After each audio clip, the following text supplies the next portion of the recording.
guys, welcome back to my YouTube channel. Today's video is going to be a book video. I'm going to talk you through every single book that I've read so far this year. At the beginning of the year, I set myself a goal of getting back into reading, and I've honestly been so successful and have spent way too much money on books. I've even made notes on exactly what I want to say about each book, so I'm very ready for this video. I'm going to do this in chronological order, so we're going all the way back to January to start off with the very first book that I read this year, and that was They Both Die at the End by Adam Silvera. I'm going to butcher so many authors' names in this video. I'm not going to lie, we're not starting off on the highest here. I actually gave this book 3 stars. I was not a huge fan. This book is basically about a world in which you find out on the morning of the day that you're going to die that you're going to die on that day. And this book follows 2 boys who find out on the exact same day that they're going to die, and they basically spend their last day together. Going into this book, I thought I was going to absolutely love it because I think that concept is so interesting. I just felt like the concept of the book was a lot better than the actual book. Parts of the book were quite rushed, and then parts of the concept were quite glossed over, whereas other parts that maybe weren't as relevant were kind of delved into a bit too much. I feel so bad saying bad stuff about these books, but it just means that I didn't enjoy it. It doesn't obviously mean that it's a bad book. It's just one person's opinion. The next book that I read is You'll Be the Death of Me by Karen M. McManus. When I read this book, Karen McManus was my favourite author. I love the way that she writes these murder mystery romances. That is my absolute favourite genre. Another thing I love about Karen McManus is the way that she writes from all the characters' perspectives, and you can just take in different opinions and viewpoints, and I love reading that. I think that's really interesting in a book. The reason I didn't give it a 5 stars and only a 4 is because it just didn't wow me. I kind of feel like it was One of Us Is Lying copied and pasted. The next book that I read was The Song of Achilles by Madeline Miller. I gave this book a 4 stars, but I was so close to giving it 5 stars. The reason why I didn't give it 5 stars was just because in the beginning I felt it was a bit of a slow burner. I feel like for a 5-star read it's so important to be hooked in from the start. It has to be a page turner from the get-go. I feel like this book is so popular that so many people will know what it's about, but The Song of Achilles is based on Greek mythology about Achilles, who was a prince. He was a warrior, a fighter, I don't even know what the right word is, with a bow and arrow, all that jazz. Basically, he has a love interest called Patroclus. Obviously, that is 2 guys, which is very frowned upon, shall we say, in the Greek era. Men are talked about in such high regard and in such a position of power, whilst the females are just so oppressed. It was interesting to read about it, but from the perspective of somebody who is clearly gay in this era. I just thought the exploration of LGBT set in the Greek era very interesting to read. Next up, my first 5-star read of the year, and where the book videos on my channel really started. It Ends With Us by Colleen Hoover. I actually filmed a video of me reading this, so if you want to check that out, I will leave that linked down below. This was the first Colleen Hoover book I'd ever read. Immediately loved her writing. This book is basically about an abusive relationship. It's kind of how she navigates that and the emotions that she feels. It was such an emotive and thought-provoking read because as somebody who has never been in that situation, it's hard to understand how somebody feels. Obviously, it's a fictional book. It's not supposed to be particularly educational, but just following the journey of the character was so interesting. A lot of the second half of the book is based around whether Lily should leave or stay in this relationship. There's obviously loads and loads of factors that are suggesting each way for her. I really had no clue which way this book was going to sway. There were also so many other subplots. I loved this book. I thought it was so well written. I think I read It Ends With Us around March, April time. Let me tell you, that was a good time for me and books, because the next book that I have is also a 5-star read, and actually still my favourite book of the year so far, The 7 Husbands of Evelyn Hugo. This book is absolutely...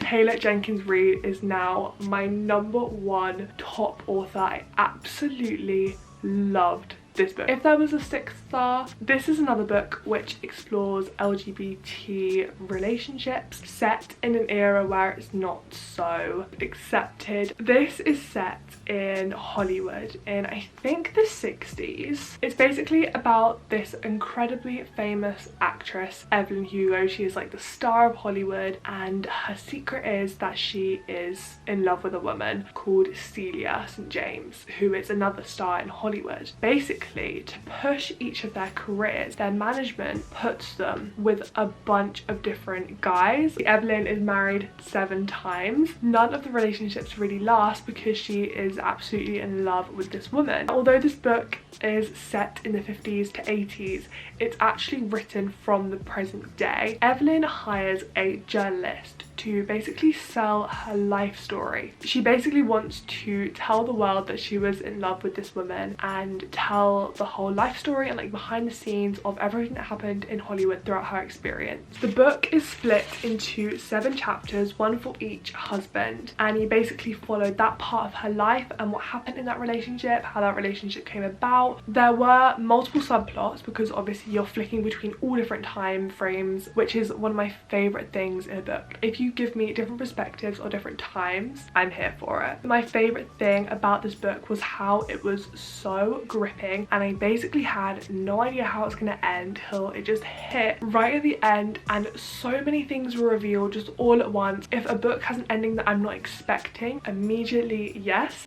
Next up, I have the Good Girl's Guide to Murder series. The first book in the series is just A Good Girl's Guide to Murder. This one was another 5-star read for sure. This series is written by Holly Jackson, and the book series actually got the #1 New York Times bestseller rating. I also filmed a video of me reading this book, so if you want to check that one out, then I'll leave that linked down below. My absolute favorite thing about this book, and the reason why I gave it 5 stars, is because of how gripping it was, because of how it's written. As a murder mystery, it's all about piecing together information and the writer giving a certain amount of information to the reader at a time and sort of giving more and more as you go through. I just thought it was so creative how the information was portrayed throughout this book. Rather than just paragraphs and blocks of text, you get things like message conversations, project logs, police interviews. There is so much variety. This book is basically written as an EPQ, which is a qualification you can do in the UK. It's just so well written and so original, and I've never read anything like it in my life. There was also romance, which is a must. Give me some murder mystery and give me some romance and you already know I'm gonna love it. Now for the final book in my 5-star streak, the second book in the series of The Good Girl's Guide to Murder, which is Good Girl, Bad Blood. This was very similar to the first book in the series. It was basically the same characters, the same settings, but with a different murder suspect. Instead of it being through a research project, it's now delivered through a podcast, which is equally as interesting. I've never seen that done before either. The romance definitely developed, but it's literally the most PG romance I've ever read in my life. What I also really enjoyed about this book is how the characters have layers. What I mean by this is that they're portrayed in one way in the beginning, they're given face value, but the way that they are sort of perceived by me as a reader at the end is very different. I wouldn't say it's so much character development, it's more just sort of peeling back the character and getting to know them and exploring them a little bit better. I really enjoyed that about that book. This is where it all went a bit wrong. The third book in this series, As Good as Dead, 3 stars, and I was debating giving it 2. The reason why I did not love this book is the same as I said for all the other books which I've scored low. It was just such a slow burner. I felt like I was going around in circles. The beginning of the book is all about her trauma, which I completely think is an important topic to bring into this book. I just don't think I needed 300 pages on it. I also have to say this book is extremely far-fetched. Obviously with a murder mystery there's only a certain degree of realism that you're gonna ever achieve, but this one, she doesn't even know the world of realism. She is on a different planet. This book was the most far-fetched thing ever, but please don't let that put you off reading the first 2 books in the series because they are phenomenal.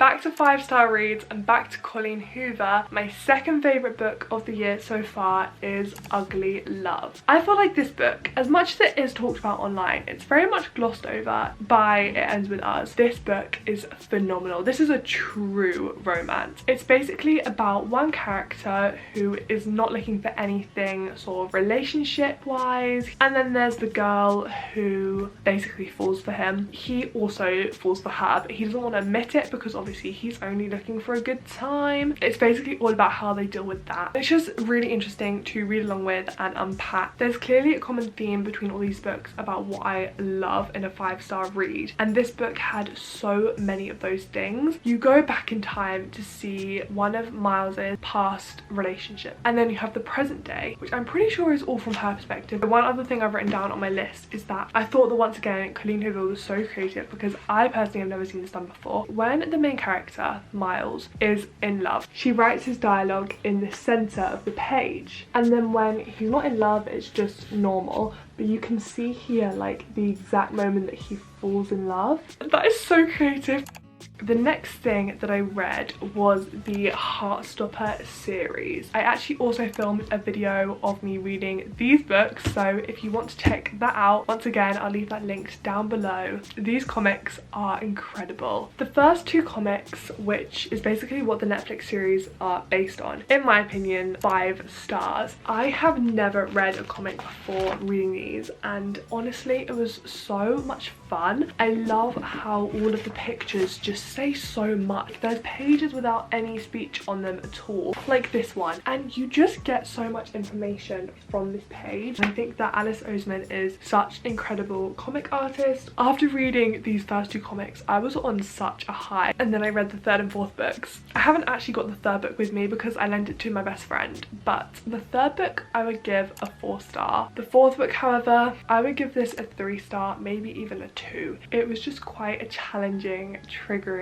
read, but I have no regret. I would read it again. I just have to be in the right headspace. I believe there is a 5th comic on the way, and there is no doubt in my mind that I'll be reading that. Obviously the Netflix series as well is just incredible, and the inclusivity in the show is so nice to see and so refreshing. The next one that I have here is Malibu Rising, which is another book by Taylor Jenkins Reid. This book for me was a 4-star. It just wasn't quite as good as The 7 Husbands. Malibu Rising is basically based around a girl called Nina whose mother is dealing with divorce and addiction and all these awful things, and so she kind of has to step up and be the mother of the family. In Malibu Rising, the kid's father is actually one of the Hollywood stars that Evelyn Hugo is set up with, and there's just a lot of crossovers in terms of Hollywood and character references. I feel like that added to the intrigue. This book is written in different times. You follow so many different characters through the 3rd person, and you get to see so many different experiences and subplots and emotions and relationships. It was just an incredible book. The final book of this video is Shatter by Tahira Mafi. I did actually give it 3 stars. I feel like I have just read 2 completely separate books. The first half of the book I gave 2 stars. It was just not for me. She has got this power where if she touches somebody, they die. It's really far-fetched, but like I kind of like things like that. It's a bit like fantastical. The first like 100 pages was just her stuck in a cell. But then enter the love interest and everything is all better. From then on, 4 stars. I just feel like it was very strangely paced. It just escalated so quickly. The last half of this book I really did enjoy, and I had a great time reading today. There are 7 more books in this series. I don't know if I even want to read another one. The ending just was not the ending I expected. I feel like it was supposed to be this huge cliffhanger, but I kind of just don't care enough. Those are all of the books that I've read so far this year. I really hope you guys enjoyed this video. I've never really done a video like this before, so I hope I talked about the right things. If you did enjoy this video, please do give it a thumbs up and make sure you subscribe to my channel down below. Let me know in the comments if you have any book recommendations. As always, thank you so much for watching. Hopefully I will see you guys very soon for a brand new video. Bye!